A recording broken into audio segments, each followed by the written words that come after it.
अस्सलाम वालेकुम। आज मैं आम का कूचा बना रही हूँ, दिखा रही हूँ कैसे बना रही हूँ। ये मेरे बाड़ी का आम है। अभी आम तो छोटा छोटा है, इसको रात में पानी में डालकर भिगो दिया था, उसका सुबह में छील दिया। अब देखिए, इसमें डालने के लिए हरी मिर्च 2, लाल मिर्च को तल लिया है, पुदीना की पत्ती और धनिया की पत्ती, पुदीना की पत्ती और लहसुन छील करके इसको पीस लेंगे एक साथ। थोड़ा मोटा दरदरा पीसूँगी।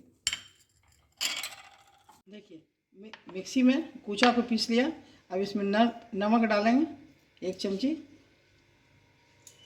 और उसके बाद सरसों का तेल डाल देंगे ऊपर से।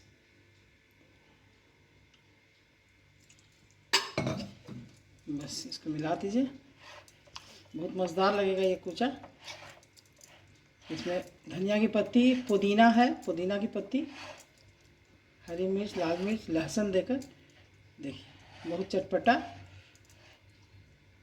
रोटी, कचौरी और चावल सबके साथ ही, सब्ज़ी के साथ, सबके साथ खाइए, बहुत मज़ेदार लगेगा। देखिए, यह है आम का कूचा।